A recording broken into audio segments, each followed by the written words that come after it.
Welcome to Suman TV. బరువు తగ్గాలి అని చాలా మంది ఆలోచిస్తున్నారా? అయితే ఈ వీడియోని వాచ్ చేయండి. బరువు తగ్గొచ్చు, ఖచ్చితంగా కన్సిస్టెన్సీ ఖచ్చితంగా మెయింటైన్ చేయాల్సి ఉంటుంది. మరి ఏ పద్ధతి ద్వారా ఈ బరువు తగ్గొచ్చు ఆ వివరాలన్నీ కూడా తెలియజేయడానికి రైట్ నౌ మనతో పాటు ఉన్నారు హోమియోపతి వైద్యులు డాక్టర్ చేతన్ రాజ్ గారు. వారితో మాట్లాడిద్దాం. సార్ నమస్తే. సార్ నమస్తే మేడం. బరువు తగ్గాలని చాలా మంది రకరకాలుగా ప్రయత్నం చేస్తున్నారు. మీ స్టైల్ ఆఫ్ లో ఏ విధంగా బరువును తగ్గొచ్చు, నాలుకని చంపేసుకోవాల్సిందనా, మీ మెడిసిన్ ఏ విధంగా తగ్గిస్తుంది, ఆ వివరాలన్నీ కూడా ఒకసారి ఎలా సార్?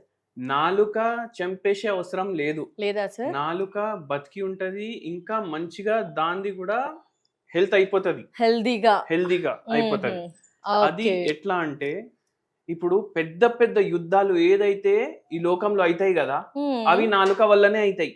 అవును సార్. అవునా కదా? ఏదో చెప్పేస్తాడు, కథం అక్కడ నుంచి స్టార్ట్ అయిపోతుంది మొత్తం. అవును. అట్లనే మన శరీరం లోపల రోగాలు రానికి కూడా ఎన్నోసార్లు నాలుక ఏమో కారణం అవుతుంది.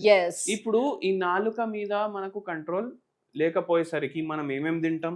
Burger, pizza, panipuri, pasta, sweets, ఇవన్నీ తింటాం. ఇవన్నీ తింటే ఏమైతుంది? దీంట్లో కార్బోహైడ్రేట్, దీంట్లో కార్బోహైడ్రేట్ ఇట్లా ఉంటది మొత్తం. ఈ కార్బోహైడ్రేట్ తినడం వల్ల ఏమైతుంది అంటే మన బాడీలో ఇన్సులిన్ దీని ప్రొడక్షన్ పెరుగుతుంది. ఎందుకు పెరుగుతుంది? దీనికి డెవలప్ అయ్యేది రెసిస్టెన్స్. ఇప్పుడు ఇది ఏంటంటే, ఇప్పుడు ఫుల్ మీరు తింటున్నారు కార్బోహైడ్రేట్ తినగానే ఏమైతుంది? మీ బాడీలో ఇన్సులిన్ ఎక్కువ ప్రొడ్యూస్ అవుతుంది. అవును. ఎందుకు ఎక్కువ ప్రొడ్యూస్ అవుతుంది అంటే మెల్లమెల్లగా బాడీకి సరిపోకుండా అయిపోతుంది. ఇప్పుడు సరిపోలేనప్పుడు ఏమైతుంది? ఎక్కువ ఇన్సులిన్ ప్రొడ్యూస్ అవుతుంది. అవునా కాదా? అట్లా ఎక్కువ ఇన్సులిన్ ప్రొడ్యూస్ అయ్యేసరికి, ఇన్సులిన్ రెసిస్టెన్స్ లో అయ్యేసరికి మెల్లమెల్లగా ఆక్సిడేటివ్ స్ట్రెస్ పెరుగుతుంది బాడీలో.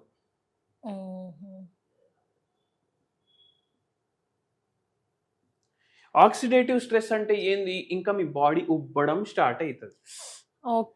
మీ మొత్తం ఏమంటారు, ఫ్యాట్ డిపాజిషన్ ఎక్కువ అయిపోతుంది బాడీలో. అంటే ఏమైతుంది? బాడీలో ఇన్ఫ్లమేషన్ పెరుగుతుంది.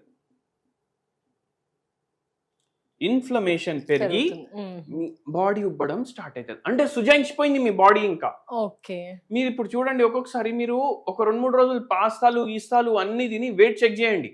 వెయిట్ అంతే ఉన్నా సరే మీకు అందరు అంటారు, అరే ఏంది లావ్ అయిపోయినావు, నీ బట్టలు నీకు టైట్ అయిపోయినాయి. అవునా కదా? మీరు అంటే ఏంది, లోపల నుంచి స్వెల్లింగ్ అవుతుంది బాడీ. మళ్ళీ మీరు చూడండి 2-3 రోజులు ఫుల్ తిని జాయింట్లు అన్ని ఇట్లా మూసుకుంటే నొప్పి, ఓపెన్ చేస్తే నొప్పి, ఇట్లా అవుతాయి. మళ్ళా నరాల నొప్పులు పెరుగుతాయి, మెల్లమెల్లగా బరువు పెరుగుతుంది. ఇట్లా ఏమైతుంది? 70 నుంచి మీరు over a period of time చాలా కష్టపడి నష్టం చేసుకొని బాడీకి 120 kgs కి వెళ్ళిపోతారు. అర్థమైందా మీకు? ఇప్పుడు ఎట్లా అవుతుంది వెయిట్ గెయిన్? ఇప్పుడు నేను చెప్పబోయేది ఏంటంటే, మీరు ఎక్కువ కార్బోహైడ్రేట్ తినే అవసరం లేదు. మీరు ఏది ఇట్లా ఫ్యాన్సీ పేరున్న డైట్ చేసే అవసరం లేదు. ఇప్పుడు కీటో డైట్ ఉంది, పావ్లో డైట్ ఉంది, మెడిటరేనియన్ డైట్ ఉంది, ఇంటర్మీడియట్ ఫాస్టింగ్ ఉంది. ఏది చేసే అవసరం లేదు. సింపుల్ ఫండా చెప్తాను నేను. అది ఏంది? మీరు చేసే డైట్ పేరు బ్యాలెన్స్ డైట్. అంటే ఏంది? దీంట్లో ప్రోటీన్ ఉంటది, కార్బోహైడ్రేట్ ఉంటది, ఫ్యాట్ ఉంటది, మళ్ళా దాని తర్వాత మినరల్స్ ఉంటాయి, విటమిన్స్ ఉంటాయి, ఏది బాడీకి కావాలి అవన్నీ ఉంటాయి. మళ్ళీ ఏం తక్కువ చేసినాం, బరువు ఎట్లా తగ్గుతాం అనేసి మీకు డౌట్ వస్తుంది మైండ్ లో. ఫస్ట్ పెద్ద క్వశ్చన్ మార్క్ పడుతుంది. మీరు దానికి ఏం చేయాలంటే, ఇది ప్లేట్ ఉంది అనుకోండి, మీరు దీంట్లో సగం తినాలి. ఈ ప్లేట్ మొత్తం నింపుకొని తింటారు మీరు. ఇక్కడ రైస్, ఇక్కడ కర్రీ, ఇక్కడ రైస్ ఏంది మేడం? ఇదంతా రైస్ ఉంటుంది. ఇక్కడ కర్రీ ఉంటది, లేకపోతే తక్కువ ఉంటది. మళ్ళా బయటికి వెళ్ళి పప్పు, సాంబార్, రసం, కూరగాయలు, అప్పడాలు అవన్నీ వేస్తారు. ఏమైపోతుంది? అదంతా పోయి బయటికి కూడా వస్తలేదు కదా, స్టోర్ చేస్తుంది బాడీ. అయితే మనం ఏం చేస్తాం? సగం తింటాం అంటే అర్థమైంది. మార్నింగ్ ఏమో మీకు 4 ఇడ్లీలు తినాలనిపిస్తుంది, కానీ మీరు 2 ఇడ్లీలు తింటారు. ఓకేనా? ఇప్పుడు మీకు అనిపిస్తుంది అరే ఏమైనా అయిపోతే నీరసం రావడం, కళ్ళు తిరగడం అట్లా అవుతుంది కదా. ఇప్పుడు మీరు ఆలోచించి చూడండి, మీరు ఇంత తింటున్నారు కదా, రేపు లోకం ఇంకా ఉండదు అన్నట్టు తింటారు. ఇప్పుడు మీరు ఆలోచించి చూడండి, ఇప్పుడు మీకు నీరసం అనిపిస్తుందా లేదా? ఇప్పుడు కూడా అనిపిస్తుంది కదా నీరసం. ఇప్పుడు ఏంది అంటే ఇట్లా తింటే మీకు వారం రోజులు కష్టం అవుతుంది.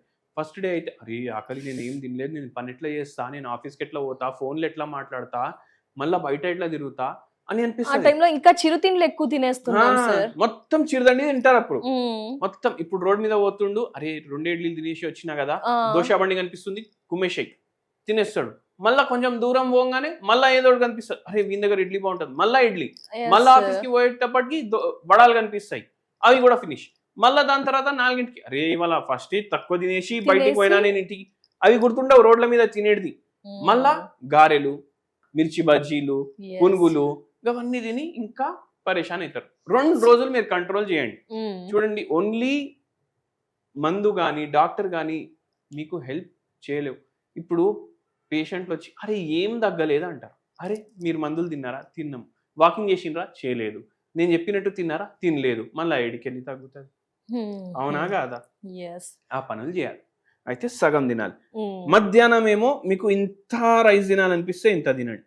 నైట్ మాత్రం ఏం చేయండి అంటే ఒక్క జొన్న రొట్టె కూరగాయతో తిని పడుకోండి.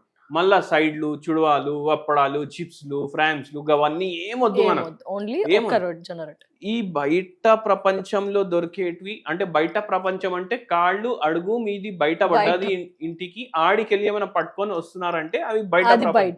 అక్కడ వండేది తినొద్దు. ఎవరు వండేది తినాలి? అమ్మ గాని మీ ఆవిడ గారు గాని వాళ్ళు వండేది తినాలి. ఇంట్లో ప్రిపరేషన్ చేసుకొని తినాలి. మళ్ళా ఇంట్లోనే ప్రిపరేషన్ చేసుకొని తినాలి. అది అర్థం చేసుకోండి. ఆయిల్ ఎక్కువ వేసుకోవద్దు. ఆయిల్ అంటేనే కొవ్వు, మీ బాడీలో డిపాజిట్ అయ్యేది కొవ్వు. మళ్ళా ఇంకా కొవ్వు ఏ లోపల వేస్తే ఏమైతుంది?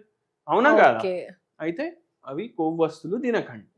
అట్లా పిజ్జాలు, కర్రీ పఫ్లు, సమోసాలు, బేకరీ ఐటమ్లు అవి తినకండి. సార్, ఈ కుకింగ్ లో కూడా అంటే ఎక్కువ కుక్ చేయాలా, ఉప్పు కారాలు కొంచెం తగ్గించుకోవాలా? మీరు చెప్పే ఈ డైట్ ఫాలో అవ్వాలి. ఉప్పు తక్కువ వేయాలి.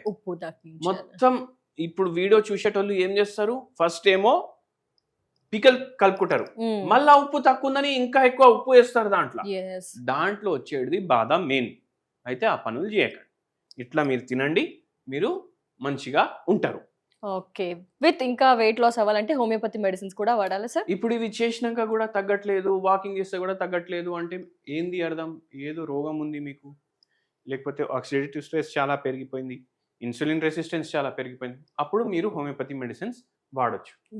ఇలా ఎన్ని నెలలు మెయింటైన్ చేయాలనే డౌట్ కూడా వస్తుంది సార్. ఫస్ట్ రేజ్ అయ్యే క్వశ్చన్, ఎన్ని నెలలు మెయింటైన్ చేయాలి? లైఫ్ మొత్తం చచ్చిపోతూ బతుకుమంటున్నాము, తిండి కోసమే కష్టపడుతున్నాము, తిండి కోసం కోటి విద్యలు అని కూడా. తిండి కోసం కష్టపడు కాదు, తిండి కోసం బతుకుతున్నాం అన్నట్టు.